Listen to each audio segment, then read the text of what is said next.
ನಮಸ್ಕಾರ ಸ್ನೇಹಿತರೆ. ತಮಿಳುನಾಡಿನಲ್ಲಿ ವಿಜಯವರ ಪರಿಸ್ಥಿತಿ ಹೇಗಾಗಿದೆ ಅಂತ ಹೇಳಿದ್ರೆ, ಕೈಗೆ ಬಂದ ತುತ್ತು ಬಾಯಿಗೆ ಬಂದಿಲ್ಲ ಅಂತಾರಲ್ಲ, ಆ ರೀತಿಯಾದಂತಹ ಪರಿಸ್ಥಿತಿನ ಅವ್ರೀಗ ಅನುಭವಿಸ್ತಾ ಇದ್ದಾರೆ. ನಿಮ್ಗೆ ಗೊತ್ತಿದೆ, ಅವರು 108 ಕ್ಷೇತ್ರಗಳಲ್ಲಿ ಗೆದ್ದಿದ್ದಾರೆ. ಸಿಂಗಲ್ ಲಾರ್ಜೆಸ್ಟ್ ಪಾರ್ಟಿಯಾಗಿ ಅವರು ಎಮರ್ಜ್ ಆಗಿದ್ದಾರೆ. ಹಾಗಾಗಿ ಸಹಜವಾಗಿ ಸರ್ಕಾರವನ್ನು ರಚಿಸಲಿಕ್ಕಾಗಿ ಅವರು ತಮ್ಮ ಹಕ್ಕನ್ನ ಮಂಡಿಸ್ತಾ ಇದ್ದಾರೆ. ಆದ್ರೆ ಇಲ್ಲಿ ಅಡ್ಡಗಾಲಾಗ್ತಾ ಇರೋದು ರಾಜ್ಯಪಾಲರು. ಯಾಕಂದ್ರೆ ಇಲ್ಲಿ ಇವ್ರಿಗೆ ಬಹುಮತ ಇಲ್ಲ. ನಿಮ್ಗೆ ಬಹುಮತ ಇರೋದನ್ನ ನನಗೆ ಸಾಬೀತುಪಡಿಸಿ, ನಂತರ ನಾನು ನಿಮ್ಗೆ ಪ್ರಮಾಣ ವಚನವನ್ನ ಬೋಧಿಸ್ತೇನೆ, ಈ ರೀತಿಯಾಗಿ ರಾಜ್ಯಪಾಲರು ಹೇಳ್ತಾ ಇದ್ದಾರೆ. ಈಗ ಈ ರಾಜ್ಯಪಾಲರ ನಡೆ ಅನ್ನೋದು ತುಂಬಾ ವಿವಾದಾಸ್ಪದ ಅನ್ಸ್ಕೊಂಡ್ಬಿಟ್ಟಿದೆ. ಹಲವು ಕಡೆಗಳಿಂದ ಟೀಕೆಗಳು ಬರ್ತಾ ಇದೆ. ಅದೇ ರೀತಿಯಲ್ಲಿ ಇನ್ನೊಂದು ವರ್ಗದಿಂದ ರಾಜ್ಯಪಾಲರು ಮಾಡ್ತಾ ಇರೋದು ಸರಿ ಅಂತ ಹೇಳ್ಕೊಂಡು ಕೂಡ ಬರ್ತಾ ಇದೆ. ಅದೇನೇ ಇರಲಿ, ಟಿವಿಕೆ ಪಕ್ಷದ ವಿಜಯ್ ಅವರಿಗೆ ಸರ್ಕಾರ ರಚನೆ ಮಾಡಲಿ ಸಾಧ್ಯ ಆಗ್ತದ? ಒಂದ್ ವೇಳೆ ಸಾಧ್ಯ ಆಗಿಲ್ಲ ಅಂತ ಹೇಳಿದ್ರೆ ಮುಂದೆ ಏನಾಗ್ಬಹುದು? ಹಾಗೇನೆ ತಮಿಳುನಾಡಿನಲ್ಲಿ ಸದ್ಯಕ್ಕೆ ನಡೀತಿರುವಂತಹ ಎಲ್ಲಾ ವಿದ್ಯಮಾನಗಳ ಬಗ್ಗೆ ಅತ್ಯಂತ ಶಾರ್ಟ್ ಆಗಿ ಹೇಳಲಿಕ್ಕೆ ನಾನು ಪ್ರಯತ್ನಿಸ್ತೇನೆ. ಮೊದಲಿಗೆ ನಿಮ್ಮೆಲ್ಲರನ್ನು ಕಾಫಿ ಅದ ಡಿಜಿಟಲ್ ಚಾನಲ್ಗೆ ಸ್ವಾಗತಿಸ್ತಾ ಇದ್ದೇನೆ. ಸ್ನೇಹಿತರೆ, ತಮಿಳುನಾಡಿನಲ್ಲಿ ನನಗೆ ಗೊತ್ತಿದ್ದಾಗೆ ಈ ರೀತಿಯಾದಂತ ಪರಿಸ್ಥಿತಿ ಯಾವತ್ತೂ ನಿರ್ಮಾಣ ಆಗಿಲ್ಲ ಅಂತೇಳಿ ತಿಳ್ಕೊಳ್ತಿದೆ. ಕಾರಣ ಏನಂತ ಹೇಳಿದ್ರೆ, ತಮಿಳುನಾಡಿನ ಜನತೆ ಯಾವ ರೀತಿ ಅಂತ ಹೇಳಿದ್ರೆ, ಪ್ರತಿ ಚುನಾವಣೆಯಲ್ಲಿ ಕೂಡ ಅಷ್ಟೇ ಅವರು ಒಂದು ಪಕ್ಷವನ್ನ ಸಂಪೂರ್ಣವಾಗಿ ಬೆಂಬಲಿಸ್ತಾರೆ. ಈ ಬಾರಿ ಡಿಎಂಕೆ ಆದ್ರೆ ಮುಂದಿನ ಬಾರಿ ಎಐಡಿಎಂಕೆ, ಈ ರೀತಿಯಾಗಿ ಸರ್ಕಾರವನ್ನ ಬದಲಾಯಿಸ್ಕೊಂತ ಹೋದಂತವ್ರು. ಅದರಲ್ಲಿ ಕೂಡ ಒಂದು ಪಕ್ಷಕ್ಕೆ ಎಷ್ಟು ಬೆಂಬಲ ಕೊಡ್ತಾರೆ ಅಂತ ಹೇಳಿದ್ರೆ, ಎದುರಾಳಿ ಪಕ್ಷವೇ ಇಲ್ಲ ಆ ರೀತಿಯಾದಂತಹ ಬೆಂಬಲವನ್ನು ಅವ್ರು ಕೊಡ್ತಾರೆ. ಅಂದ್ರೆ ಕ್ಲೀನ್ ಸ್ವೀಪ್ ಆಗಿ ಪ್ರತಿ ಚುನಾವಣೆಯಲ್ಲಿ ಒಂದಲ್ಲ ಒಂದು ಪಕ್ಷ ಗೆದ್ದು ಬರ್ತಾ ಇತ್ತು. ಆದ್ರೆ ಈ ಬಾರಿ ಟಿವಿಕೆ ಪಕ್ಷದ ಉಪಸ್ಥಿತಿಯಿಂದಾಗಿ ಅಲ್ಲಿ ಹಂಗ್ ಅಸೆಂಬ್ಲಿ ನಿರ್ಮಾಣ ಆಗಿದೆ. ರಿಸಲ್ಟ್ ಬಂದು 4-5 ದಿನಗಳಾದ್ರೂ ಕೂಡ ಇನ್ನೂ ಸರ್ಕಾರ ರಚನೆಯಲ್ಲಿ ಆಗ್ಲಿಲ್ಲ. ಆಕ್ಚುಲಿ ವಿಜಯ್ ಅವರು ನಿನ್ನೆ ಪ್ರಮಾಣ ವಚನ ಸ್ವೀಕರಿಸ್ತೇನೆ ಅಂತಕೊಂಡು ಮೊದಲೇ ಹೇಳ್ಕೊಂಡಿದ್ರು. ಆದ್ರೆ ರಾಜ್ಯಪಾಲರು ಅದಕ್ಕೆ ಅವಕಾಶವನ್ನ ಕೊಟ್ಟಿಲ್ಲ. ಇಲ್ಲಿ ಆಗ್ತಾ ಇರುವಂತಹ ಸಮಸ್ಯೆ ಏನಂತ ಹೇಳಿದ್ರೆ ಸಂಖ್ಯಾಬಲ. ವಿಜಯ್ ಬಳಿ 108 ಸ್ಥಾನಗಳಿದೆ. ಆದ್ರೆ ಅದನ್ನ ನಾವು 107 ಅಂತ ಹೇಳ್ಕೊಂಡು ಕನ್ಸಿಡರ್ ಮಾಡ್ಬೇಕಾಗ್ತದೆ. ಯಾಕಂದ್ರೆ ವಿಜಯ್ 2 ಕ್ಷೇತ್ರಗಳಲ್ಲಿ ಗೆದ್ದಿರೋದ್ರಿಂದ ಒಂದು ಕ್ಷೇತ್ರವನ್ನು ಅವ್ರು ಬಿಟ್ಕೊಡ್ಬೇಕಾಗ್ತದೆ. ಹಾಗಾಗಿ ಅವರ ಬಹುಮತ ಅಂದ್ರೆ ಸಿಂಪಲ್ ಮೆಜಾರಿಟಿ ಬೇಕಂತ ಹೇಳಿದ್ರೆ ಅವರಿಗೆ 11 ಸ್ಥಾನಗಳ ಕೊರತೆ ಇದೆ. ಈ ಕೊರತೆಯನ್ನ ನೀಗಿಸುವ ನಿಟ್ಟಿನಲ್ಲಿ ಕಾಂಗ್ರೆಸ್ ಪಕ್ಷ ತರಾತುರಿಯಾಗಿ ವಿಜಯ್ ಪಕ್ಷದೊಂದಿಗೆ ಹೊಂದಾಣಿಕೆ ಮಾಡ್ಕೊಳ್ಳಿಕ್ ಮುಂದೆ ಬಂದ್ರು. ನಿಮ್ಗೆ ಗೊತ್ತಿದೆ, ಅವರು ಇಂಡಿ ಒಕ್ಕೂಟದ ದೊಡ್ಡ ಬೆಂಬಲಿಗ ಆದಂತಹ ಡಿಎಂಕೆ ಪಕ್ಷಕ್ಕೆ ದ್ರೋಹವನ್ನು ಎಸಗಿ ಟಿವಿಕೆ ಜೊತೆಗೆ ಸೇರ್ಕೊಳ್ಳಿಕ್ಕೆ ತರಾತುರಿಯಲ್ಲಿ ಓಡ್ ಬಂದ್ರು. ಅವ್ರ ಆಫೀಸಿಗೆ ಕೂಡ ಹೋದ್ರು, ಅಲ್ಲಿ ಅವರಿಗೆ ಸನ್ಮಾನ ಕೂಡ ಆಯ್ತು. ಹಾಗೆ ನಮ್ಗೆ 2 ಕ್ಯಾಬಿನೆಟ್ ದರ್ಜೆಯ ಮಂತ್ರಿಯನ್ನು ಕೊಡಬೇಕು ಅಂತ ಹೇಳಿದ್ರು. ಅದಕ್ಕೆ ಕೂಡ ಟಿವಿಕೆ ಒಪ್ಕೊಂಡ್ರು. ಅದ್ರ ಜೊತೆ ಇನ್ನು ಕೆಲವೊಂದು ಕಂಡೀಷನ್ಸ್ ನ ಹಾಕಿದ್ರು. ಅದೆಲ್ಲದಕ್ಕೂ ಓಕೆ ಅಂತ ಹೇಳಿದ್ರು. ಹಾಗೇನೆ ಕಾಂಗ್ರೆಸ್ ಪಕ್ಷ ಇಲ್ಲಿ ಟಿವಿಕೆಗೆ ಒಂದು ವಾಗ್ದಾನವನ್ನ ಕೂಡ ಮಾಡ್ತು. ಅದೇನಂತ ಹೇಳಿದ್ರೆ, ಈ ಇಂಡಿ ಒಕ್ಕೂಟದಲ್ಲೇ ಇರುವಂತಹ ಅಂದ್ರೆ ಡಿಎಂಕೆ ಜೊತೆಗಿರುವಂತಹ ಈ ಸಿಪಿಐಎಂ ಮತ್ತು ಮುಸ್ಲಿಂ ಲೀಗ್ ಹಾಗೇನೆ ವಿಸಿಕೆ, ಈ ಪಕ್ಷಗಳಲ್ಲಿರುವಂತಹ ಶಾಸಕರ ಬೆಂಬಲವನ್ನ ನಾನು ನಿಮ್ಗೆ ಕೊಡಿಸ್ತೇವೆ, ಆಗ ನೀವು ಸರ್ಕಾರ ರಚನೆ ಮಾಡಬಹುದು, ಈ ರೀತಿಯಾಗಿ ಅವರಿಗೆ ವಾಗ್ದಾನವನ್ನ ಕೊಟ್ಟರು. ಅದಕ್ಕೆ ವಿಜಯ್ ಅವರು ಕೂಡ ಒಪ್ಕೊಂಡ್ರು. ತಕ್ಷಣ ವಿಜಯ್ ಮಾಡಿರುವಂತಹ ಕೆಲಸ ಏನು ಅಂತ ಹೇಳಿದ್ರೆ, ಕಾಂಗ್ರೆಸ್ನ ಬೆಂಬಲದ ಪತ್ರವನ್ನ ಹಿಡ್ಕೊಂಡು ರಾಜ್ಯಪಾಲರನ್ನ ಭೇಟಿ ಮಾಡಿದ್ರು. ನೋಡಿ, ನನ್ನ ಬಳಿ ಈಗ 112 ಶಾಸಕರ ಬೆಂಬಲ ಇದೆ. ಉಳಿದಂತ 6 ಶಾಸಕರ ಬೆಂಬಲವನ್ನ ನಾನು ವಿಧಾನಸಭೆಯಲ್ಲಿ ಪ್ರೂವ್ ಮಾಡ್ತೇನೆ. ಅಂದ್ರೆ ತನ್ನ ಬಹುಮತವನ್ನ ವಿಧಾನಸಭೆಯಲ್ಲಿ ಪ್ರೂವ್ ಮಾಡ್ತೇನೆ. ನನಗೆ 7ನೇ ತಾರೀಕು ನೀವು ಪ್ರಮಾಣ ವಚನವನ್ನ ಬೋಧಿಸಿ ಅಂತಕೊಂಡು ಕೇಳ್ಕೊಂಡ್ರು. ಆದ್ರೆ ರಾಜ್ಯಪಾಲರು ಇದಕ್ಕೆ ಒಪ್ಪಿಗೆಯನ್ನು ಕೊಟ್ಟಿಲ್ಲ. ಅದು ಸಾಧ್ಯವೇ ಇಲ್ಲ. ನೀವು ನಿಮ್ಗೆ ಬೆಂಬಲ ವ್ಯಕ್ತಪಡಿಸುವಂತಹ ಎಲ್ಲಾ ಪಕ್ಷಗಳ ಪತ್ರವನ್ನ ತಗೊಂಡು ಬಂದು ನನಗೆ ಕನ್ಫರ್ಮ್ ಮಾಡಬೇಕು.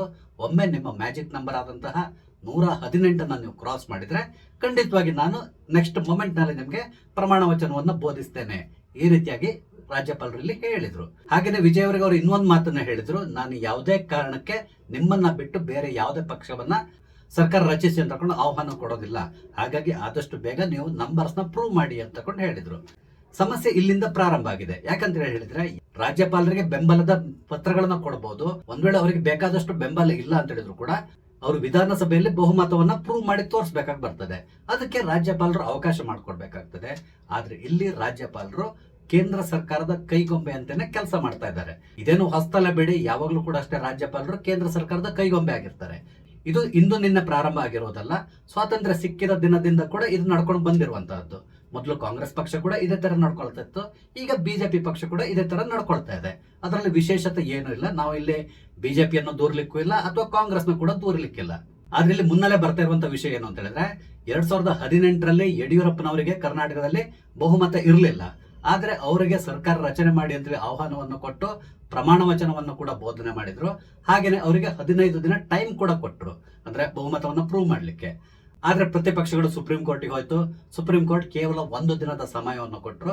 24 ಗಂಟೆ ಒಳಗಡೆ ನೀವು ಬಹುಮತವನ್ನ ಪ್ರೂವ್ ಮಾಡಿ ತೋರಿಸಬೇಕು ಅಂತೇಳಿ. ಆದ್ರೆ ಯಡಿಯೂರಪ್ಪನವರಿಗೆ ಅದು ಸಾಧ್ಯ ಆಗ್ಲಿಲ್ಲ. ಕೊನೆಗೆ ರಾಜೀನಾಮೆ ಕೊಟ್ಟು ಕೆಳಗಿಳಿಬೇಕಾದಂತ ಪರಿಸ್ಥಿತಿ ನಿರ್ಮಾಣ ಆಯ್ತು. ಅದೇ ರೀತಿಯಲ್ಲಿ 2019ರಲ್ಲಿ ಮಹಾರಾಷ್ಟ್ರದಲ್ಲೂ ಕೂಡ ಇದೇ ತರ ನಡೆದಿತ್ತು. ಅಲ್ಲಿ ಕೂಡ ಅವರಿಗೆ ಬಹುಮತವನ್ನ ಪ್ರೂವ್ ಮಾಡ್ಲಿಕ್ಕಾಗಿಲ್ಲ. ಕೊನೆಗೆ ಮುಖ್ಯಮಂತ್ರಿ ಪದದಿಂದ ಕೆಳಗಡೆ ಇಳಿಬೇಕಾಗಿ ಬಂತು.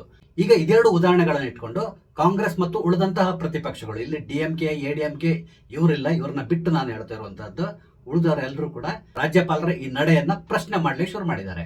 ಇಲ್ಲಿ ನೀವು ಯಾಕೆ ಬಿಜೆಪಿ ಸರ್ಕಾರದ ಏಜೆಂಟ್ ತರ ಕೆಲಸ ಮಾಡ್ತಾ ಇದ್ದೀರಾ?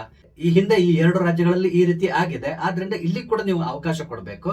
ವಿಜಯ್ ಅವರು ಫ್ಲೋರ್ ನಲ್ಲಿ ತಮ್ಮ ಬಹುಮತವನ್ನ ಪ್ರೂವ್ ಮಾಡ್ಲಿಕ್ಕೆ ಪ್ರಯತ್ನಿಸ್ತಾರೆ. ಒಂದ್ ವೇಳೆ ಅಲ್ಲಿ ಅವರು ಫೇಲ್ಯೂರ್ ಆದ್ರೆ ರಾಜೀನಾಮೆ ಕೊಟ್ಟು ಮನೆಗೆ ಹೋಗ್ತಾರೆ. ಆದ್ರಿಂದ ದಯವಿಟ್ಟು ಅವರಿಗೆ ಅವಕಾಶವನ್ನ ಕೊಡಬೇಕು ಅಂತ ಹೇಳ್ಕೊಂಡು ಕೇಳ್ತಾ ಇದ್ದಾರೆ. ಆದ್ರೆ ರಾಜ್ಯಪಾಲರು ಅದು ಸಾಧ್ಯವೇ ಇಲ್ಲ ಅಂತೇಳಿ ಹೇಳ್ತಾ ಇದ್ದಾರೆ. ಅವರು ನನಗೆ 118 ಶಾಸಕರ ಬೆಂಬಲದ ಲೆಟರ್ ನಂಗೆ ತೋರಿಸ್ಬೇಕು, ತೋರಿಸಿದ ತಕ್ಷಣ ನಾನು ಅವರಿಗೆ ಪ್ರಮಾಣ ವಚನವನ್ನ ಬೋಧಿಸ್ತೇನೆ ಅಂತೇಳಿ ಹೇಳ್ತಾ ಇದ್ದಾರೆ. ಇವತ್ತು ಸಿಪಿಐ, ಸಿಪಿಎಂ, ವಿಸಿಕೆ ಹಾಗೇನೆ ಮುಸ್ಲಿಂ ಲೀಗ್ ಕೂಡ ಇದೆ ಅಂತ ತಿಳ್ಕೊಳ್ತೇನೆ ನಾನು. ಇವರೆಲ್ಲರೂ ಏನೋ ಒಂದು ಮೀಟಿಂಗ್ ಮಾಡ್ತಾ ಇದ್ದಾರಂತೆ. ಈ ಮೀಟಿಂಗ್ ನಲ್ಲಿ ಏನೋ ಒಂದು ನಿರ್ಧಾರವನ್ನು ತಗೊಂಡು ವಿಜಯ್ಗೆ ಸಪೋರ್ಟ್ ಮಾಡ್ಬೇಕಾ ಬೇಡವಾ ಅನ್ನೋದನ್ನ ತಿಳಿಸ್ತೇವೆ ಅಂತಕೊಂಡು ಹೇಳ್ತಾ ಇದ್ದಾರೆ. ಆದ್ರೆ ಇಲ್ಲಿವರೆಗೆ ಯಾವುದೇ ರೀತಿಯಾದಂತಹ ಸುದ್ದಿ ಬಂದಿಲ್ಲ. ಇಲ್ಲಿ ಸಿಪಿಐ ಬಳಿ 3 ಸ್ಥಾನಗಳಿದೆ, ಸಿಪಿಐ ಎಂ ಬಳಿ 2 ಸ್ಥಾನಗಳಿದೆ, ಹಾಗೇನೆ ವಿಸಿಕೆ ಪಕ್ಷದಲ್ಲಿ 2 ಸ್ಥಾನಗಳಿದೆ, ಮುಸ್ಲಿಂ ಲೀಗ್ 1 ಸ್ಥಾನದಲ್ಲಿ ಗೆದ್ದಿದೆ. ಇವರೆಲ್ಲರೂ ಒಂದ್ ವೇಳೆ ವಿಜಯ್ಗೆ ಏನಾದ್ರೂ ಸಪೋರ್ಟ್ ಮಾಡಿದ್ರೆ ಆಗ ಇವರ ಸಂಖ್ಯೆ 120 ದಾಟ್ತದೆ. ಅಂದ್ರೆ ಸಿಂಪಲ್ ಮೆಜಾರಿಟಿ ವಿಜಯ್ ಅವರಿಗೆ ಸಿಗ್ತದೆ. ಆದ್ರೆ ಇವರು ಯಾವ ರೀತಿಯಾದಂತ ನಿರ್ಧಾರ ತಗೊಳ್ತಾರೆ ಇನ್ನೂ ಗೊತ್ತಿಲ್ಲ. ಇದರ ನಡುವೆ ಎಡಿಎಂಕೆ ಕೂಡ ಕೆಲವೊಂದು ಭಿನ್ನಾಭಿಪ್ರಾಯಗಳು ಮೂಡಿದೆ. ಅಲ್ಲಿ ಒಂದು ಬಣ ಏನ್ ಹೇಳ್ತಾ ಇದೆ ಅಂತ ಹೇಳಿದ್ರೆ, ನಾವು ವಿಜಯ್ಗೆ ಬೆಂಬಲವನ್ನು ಸೂಚಿಸೋಣ ಅಂತೇಳಿ ಹೇಳ್ತಾ ಇದ್ದಾರೆ. ಕಾರಣ ಬೇರೆ ಏನೂ ಅಲ್ಲ, ಮಂತ್ರಿಗಿರಿ ಸಿಗ್ತದೆ.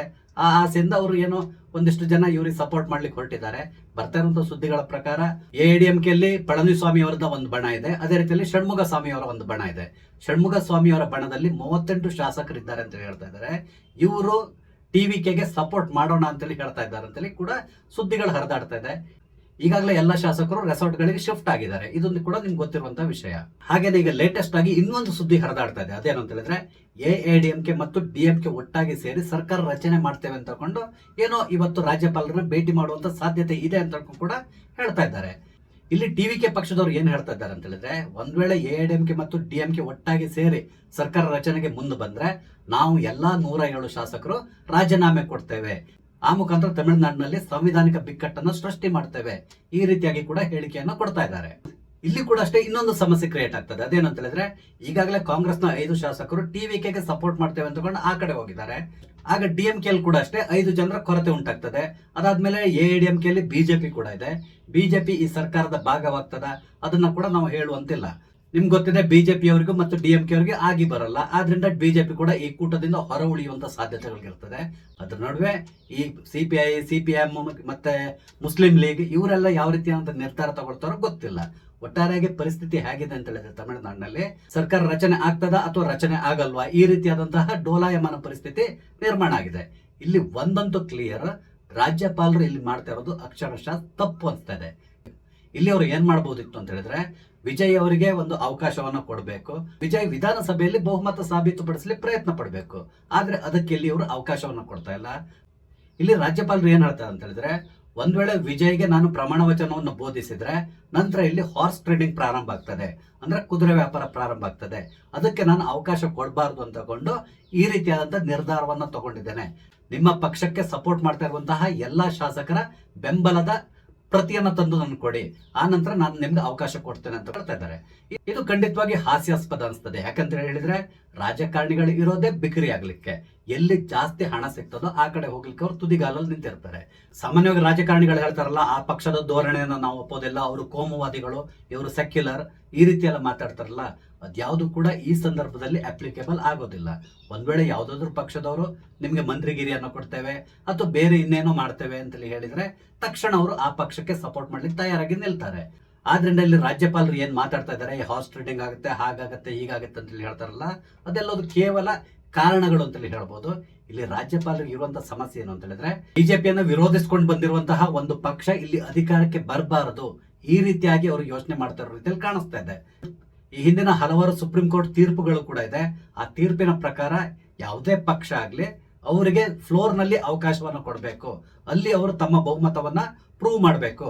ರಾಜ್ಯಪಾಲರಿಗೆ ಇಲ್ಲಿ ಯಾವುದೇ ರೀತಿಯಾದಂತಹ ಅಧಿಕಾರ ಇಲ್ಲ, ಈ ರೀತಿಯಾದಂತಹ ತೀರ್ಪುಗಳು ಬಂದಿದೆ. ಆದ್ರೆ ರಾಜ್ಯಪಾಲರು ಇಲ್ಲಿ ಅದ್ಯಾವುದನ್ನು ಒಪ್ತಾ ಇಲ್ಲ. ಅದಕ್ಕೆ ಬದಲಾಗಿ ನನಗೆ ನೀವು 118 ಶಾಸಕರ ಬೆಂಬಲದ ಪತ್ರವನ್ನು ತೋರಿಸಿ ನೆಕ್ಸ್ಟ್ ಮೊಮೆಂಟ್ ಅಲ್ಲಿ ನಾನು ನಿಮ್ಗೆ ಮುಖ್ಯಮಂತ್ರಿ ಆಗಿ ಪ್ರಮಾಣ ವಚನವನ್ನ ಬೋಧಿಸ್ತೇನೆ ಅಂತ ಹೇಳ್ಕೊಂಡು ಹೇಳ್ತಾ ಇದ್ದಾರೆ.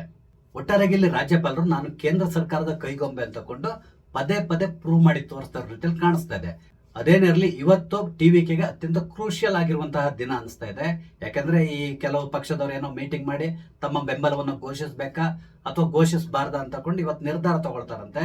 ಒಂದ್ ವೇಳೆ ಅವರ ನಿರ್ಧಾರ ಟಿವಿಕೆ ಪಕ್ಷದ ಪರವಾಗಿದ್ರೆ ವಿಜಯ್ ಮುಖ್ಯಮಂತ್ರಿಯಾಗಿ ಪ್ರಮಾಣ ವಚನವನ್ನ ಸ್ವೀಕರಿಸುವಂತ ಸಾಧ್ಯತೆ ಇದೆ. ಇಲ್ಲದಿದ್ರೆ ವಿಜಯ್ ಇನ್ನು ಕೆಲ ದಿನಗಳ ಮಟ್ಟಿಗೆ ಕಾಯಬೇಕಾಗಿ ಬರ್ತದೆ.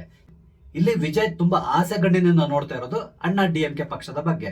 ಅಲ್ಲಿರುವಂತಹ ಒಂದಷ್ಟು ಶಾಸಕರನ್ನು ಸೆಳೆಯುವಂತ ಕೆಲಸಕ್ಕೆ ಈಗಾಗಲೇ ಲಾಟ್ರಿ ಕಿಂಗ್ ಕೈ ಹಾಕಿದ್ದಾರೆ ಅಂತಕೊಂಡು ಹೇಳ್ತಾ ಇದ್ದಾರೆ. ಒಂದ್ ವೇಳೆ ಅದರಲ್ಲಿ ಏನಾದ್ರೂ ಅವ್ರು ಸಕ್ಸಸ್ ಆದ್ರೆ ಖಂಡಿತವಾಗಿ ವಿಜಯ್ ಅವರು ಸರ್ಕಾರ ರಚನೆ ಮಾಡಲಿಕ್ಕೆ ಸಾಧ್ಯ ಆಗ್ತದೆ ಅನಿಸ್ತದೆ. ಇಲ್ಲದಿದ್ರೆ ಡೋಲಾಯಮಾನ ಪರಿಸ್ಥಿತಿ ಇನ್ನು ಕೆಲ ದಿನಗಳ ಮಟ್ಟಿಗೆ ಮುಂದುವರಿಬಹುದು. ಯಾವುದಕ್ಕೂ ನಾವು ಕಾದ್ ನೋಡ್ಬೇಕು. ಸ್ನೇಹಿತರೆ, ರಾಜ್ಯಪಾಲರ ಈ ನಡೆ ಬಗ್ಗೆ ನಿಮ್ಗೆ ಏನ್ ಅನ್ಸ್ತದೆ? ಅವರು ಸರಿಯಾದಂತ ನಿರ್ಧಾರವನ್ನ ತಗೊಳ್ತಾ ಇದ್ದಾರಾ ಅಥವಾ ಕೇಂದ್ರ ಸರ್ಕಾರದ ಒತ್ತಡದಿಂದ ಈ ರೀತಿಯಾದಂತ ನಿರ್ಧಾರವನ್ನ ತಗೊಳ್ತಾ ಇದ್ದಾರಾ? ನಿಮ್ಮ ಅನಿಸಿಕೆಗಳನ್ನ ದಯವಿಟ್ಟು ಕಮೆಂಟ್ ಮುಖಾಂತರ ತಿಳಿಸಿ. ಹಾಗೇನೆ ಇಲ್ಲಿ ನಾನು ಹಂಚಿಕೊಂಡಂತ ವಿಷಯ ಇಷ್ಟ ಆದ್ರೆ ಲೈಕ್ ಮಾಡಿ, ಶೇರ್ ಮಾಡಿ, ದಯವಿಟ್ಟು ನನ್ನ ಚಾನಲ್ ಸಬ್ಸ್ಕ್ರೈಬ್ ಮಾಡಿ. ನಮಸ್ತೆ, ಜೈ ಹಿಂದ್.